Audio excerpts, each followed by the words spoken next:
Здравствуйте! Сегодня 6 декабря 2021 года. Хочу вам показать палатку УП-1 фирмы Берег и УП-2 мини с тамбурами. Показать вам, что нового приобрел я у компании Берег. Ну и показать вам, ответить на некоторые из ваших вопросов. Ну и показать, с чем вы можете столкнуться в процессе использования. Ну и много чего интересного. Давайте посмотрим. Значит, тамбур 2 на 2. Палатка УП-2 мини нового образца. Тамбур старого образца. Меня интересовал такой вопрос, пристегнется он или нет. Потому что говорят, что не подходят тамбуры, молнии не совпадают. У меня подошел мой тамбур к этой палаточке.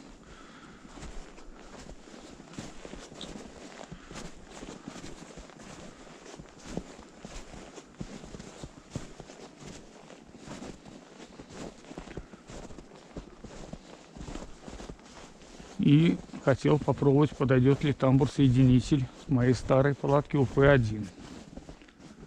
Ну, кстати, можете обратить внимание, задавали вопрос, как высветает палатка. Вот эта палатка УП-1 в пользовании у меня уже 2 года. Ну вот по сравнению с тамбуром можете посмотреть, как она высела. Выцветают все палатки, и Алтай, и Берег. Ну, не сказывается это на их использование. Значит, по тамбуру соединителю все он подошел. Значит, вот здесь, так как он, наверное, от УП-2 мини сантиметров 10, наверное, молния остается. Ну, как бы подошел, это главное, что подошел. Молнии совпадают. Там, соответственно, тамбур пристегиваешь, тоже молния остается. Тоже так где-то сантиметров под 10.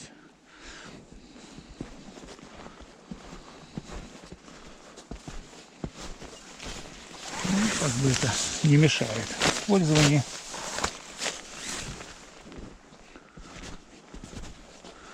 Так, ну давайте посмотрим. Здесь тамбур. В тамбур я в прошлом видео показывал, он приобрел теплые полы. Правда, уже ходил, наносил трохи снега. Вот теплый пол. Он сложил сюда сумки, чтобы снегом не засыпало, снег и шел.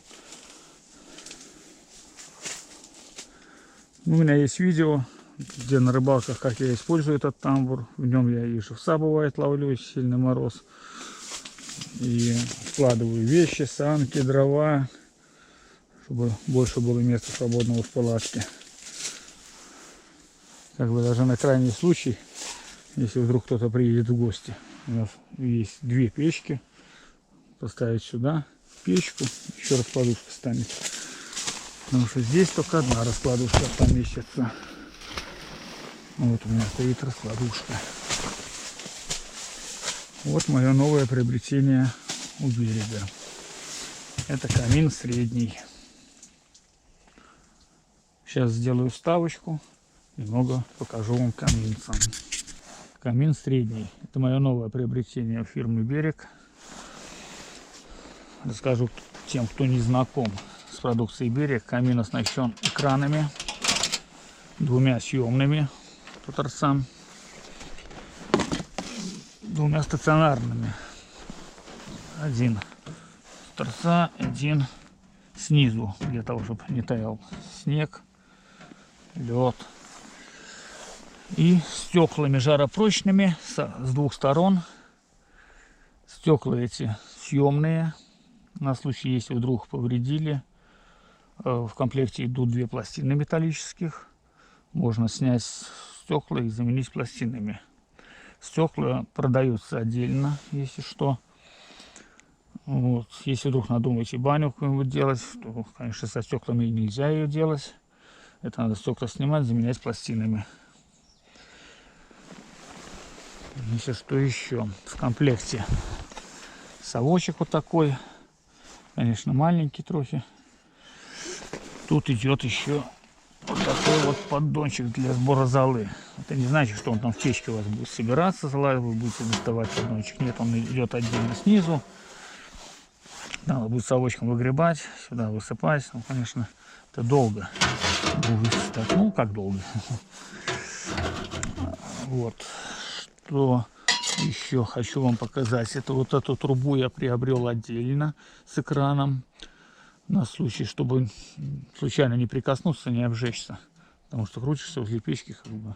У меня, конечно, не было таких случаев, но на всякий случай. Лучше бы их и не было дальше. Значит, что еще нового появилось в этих каминах? Многие, кто уже владеет каминами или экономками средними фирмы «Берег» или собирается приобрести, вот в такой крышечке появилась новинка. Это вот такая вот пластина. Пластина служит для предотвращения обратной тяги и случайного выпадения искр с печки. Значит, у меня бывали, и не раз такое бывало, особенно когда только растапливаешь печку. Вот, поддувало открыто. С палатки бывает, там выйдешь за дровами, еще что-нибудь, заходишь, тут дым валит в палатку с этой вот, огонь, и искры вылетают. Вот с этой штукой такого не будет. Конечно, когда такое начинается, вот дым идет в палатку, стаканом вы закрываете, и тяга возвращается обратно в нужном направлении. Это не то чтобы часто, но бывает. Вот, кто же владеет такими печами, крышечки вот такие вот отдельно «Берег» выпускать не будет. Поэтому хочу вам показать. Вот у меня была рулеточка.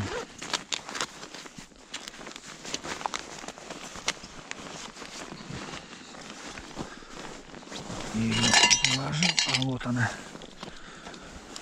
Показать. Может, многие захотят сделать пластины эти сами. Я думаю, тут особо ничего сложного нет. Я бы, конечно, сам бы, может, не смог бы, а кого-нибудь попросить из знакомых. Тут просто нержавеющая пластиночка. В серединке согнута, тут подогнута под эту с отверстиями. И точечной сваркой в 5 местах прихвачена. Покажу размер пластинки этой. Вот она где-то 10,5 сантиметров вверху, ниже 12,5,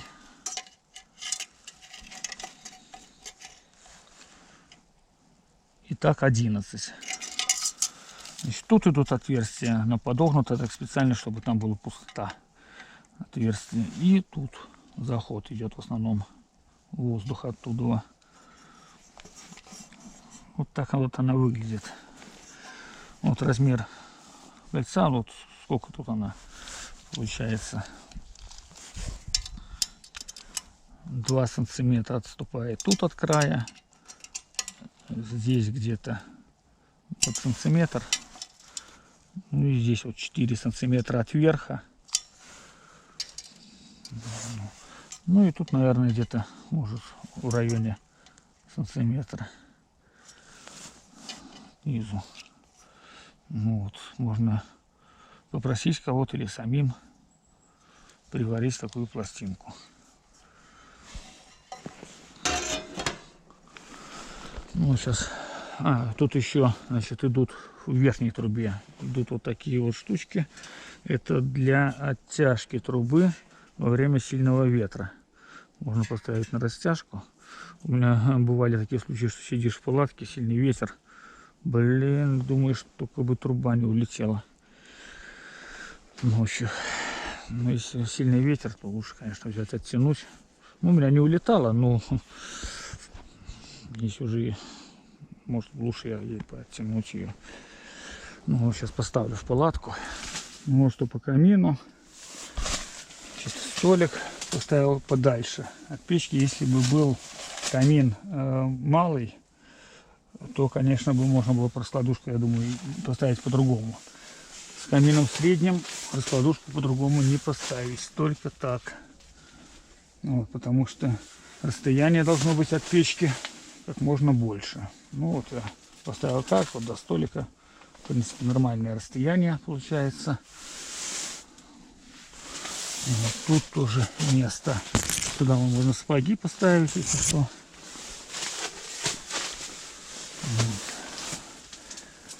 Ну вот, буду на рыбалке любоваться вечерами огнем, стеклом.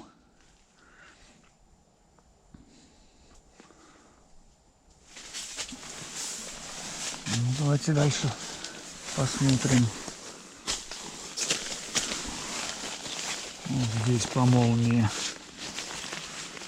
Ну, вот остается даже тут буквально, да, сантиметров 7 может. Заканчивается тут. Ну, это не страшно. Главное, что пристегиваются тамбуры. Можно использовать.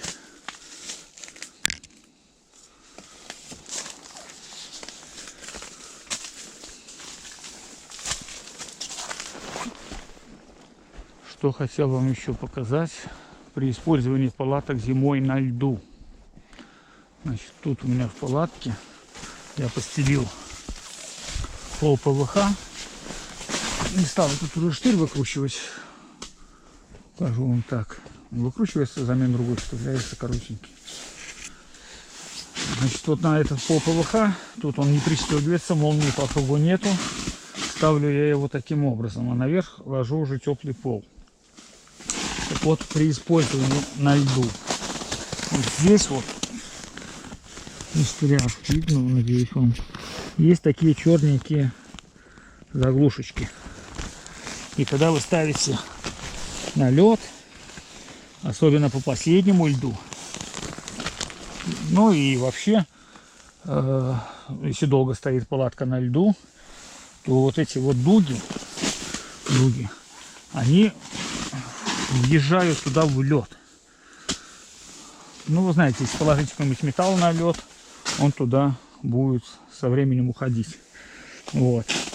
И при складывании палатки, вот я сейчас потом стал уже ставить просто на пол ПВХ, он идет как корыто, ставлю дуги вовнутрь, тогда вопросов никаких нету, проблем. Вот. А если вы поставите на лед, то же самое касается и других палаток, где пол вы будете пристегивать, допустим, на молнию, дуги будут стоять у вас на льду, они туда въедут в лед. Да, на устойчивости палатки это скажется, конечно. Ее с места не сдвинете. Так вот, перед тем, как складывать палатку, нужно пройтись по кругу. По кругу. Когда вы уже снимете растяжки. И повытаскивать каждую дугу оттуда, куда она со льда, когда она въедет. И смотрите, вот эти вот заглушки бывают, остаются там во льду. Но если вы будете аккуратно вытаскивать, то они не останутся. Но я вот как по незнанию поначалу, я их потерял. Потом, конечно, нашел, там вырубал со льда, обратил внимание, что их нет. Там, наверное, пару штук у меня не хватает. Вот, так вот, надо сначала вытащить все дуги со льда, потом поставить их рядом, не в дырочку в эту, ну или приподнять палатку, сместить ее. Потом только складывать, потому что если начнете складывать, можете поломать дуги. Я как-то по незнанию стал складывать, но хорошо, что вовремя заметил, что что-то не то. Разложил ее обратно. Вот. А так, конечно, можно и сломать что-нибудь. Может, кому-то это будет полезным, особенно кто рыбачит на льду. Вот. Но тамбур-соединитель сюда вот подошел. Если что, можно пристегивать. Просто что не к каждой палатке, там вот я знаю, читал там много, что люди пишут, что не подходят тамбуры-соединители, поэтому берег сейчас перестал их выпускать, продавать отдельно, продают только с палатками в комплекте. Вот. А к тамбурам продают просто переходники. Ну, переходник, это значит, будет у вас то же самое, только без этой дуги, которая вовнутрь сюда вставляется. Вот. Сейчас еще, давно мне еще спрашивали по поводу козырька, как поставить козырек. Тут, в принципе, не было у меня возможности показать раньше. Я как бы, да, и учитывайте, что вот высела у меня палатка, летом я ее не использовал. Использовал только осенью, весной и зимой. Но она и зимой у меня там стояла днями на солнце. Вот здесь вот есть такой вот пазик. Вот он, на козырьке. Вот они, пазики такие. В комплекте идут колышки. Покажу вам колышек.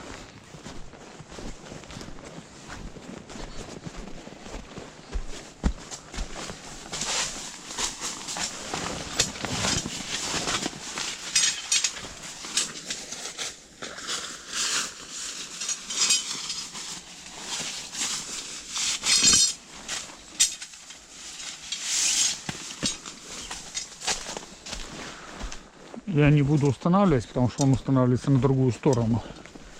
Я покажу, как он вставляется. Вот у меня задавал человек вопрос. Я помнил о вашем вопросе, если вы смотрите это видео. Просто не было возможности показать. Я как-то ставил по осени ее, но там площадь берега не позволяла мне растянуть еще козырек. Вот.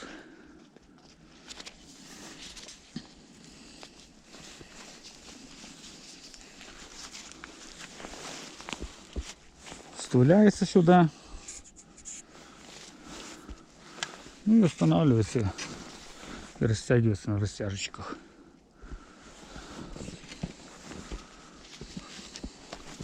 Вот такие вот пазики есть. То многие просто ставят.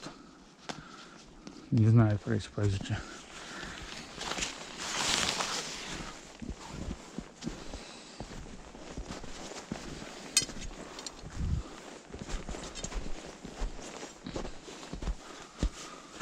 Вот.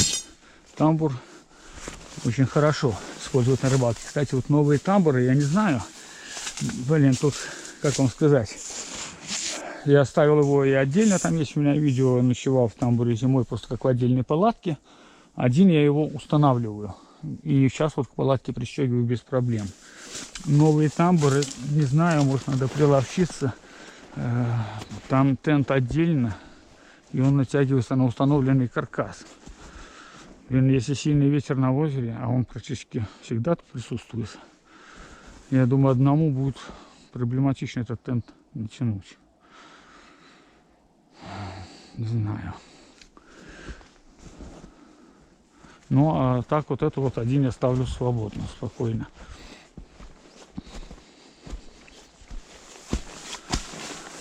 Вот меня интересовал такой еще вопрос, как камин средний станет. Стал он нормально. Вот почему я взял камин средний, а не малый. Вот у меня экономка средняя. Ну, во-первых, две палатки у меня. Он как бы, чтобы и УП-1 отапливать, и УП-2 мини. Я думаю, жарко с ним не будет. Вон окошки приоткрылись, уже жарко. Вот, просто что иногда зимой хочется и поспать.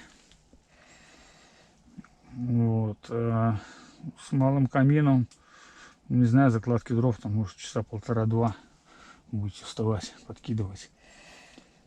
Ну вот со средней своей экономкой 3 часа я смогу спать, через 3 часа поднимаюсь, подкидываю. С камином хорошо будет, что проснулся, посмотрел, видно через стекло, что там уже надо подкидывать, не надо. А так приходилось все время вставать, открывать, смотреть. Вот. Плюс освещение дополнительное в палатке, как бы дежурное освещение. Ну вот. Сейчас еще зима только пришла. Лед еще не окреп, как бы озера некоторые малые подмерзли, но ходить еще не выйдешь на лед. Вот решил выехать, снять еще одно видео. Скоро, я думаю, что уже поедем на лед. Ну и подписывайтесь на мой канал, смотрите видео с рыбалок.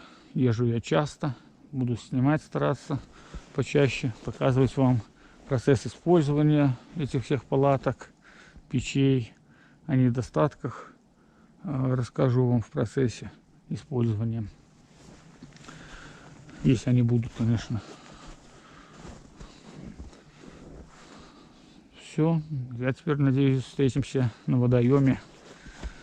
Надеюсь, зима скоро будет. Все, всем спасибо за просмотр. Всем до свидания.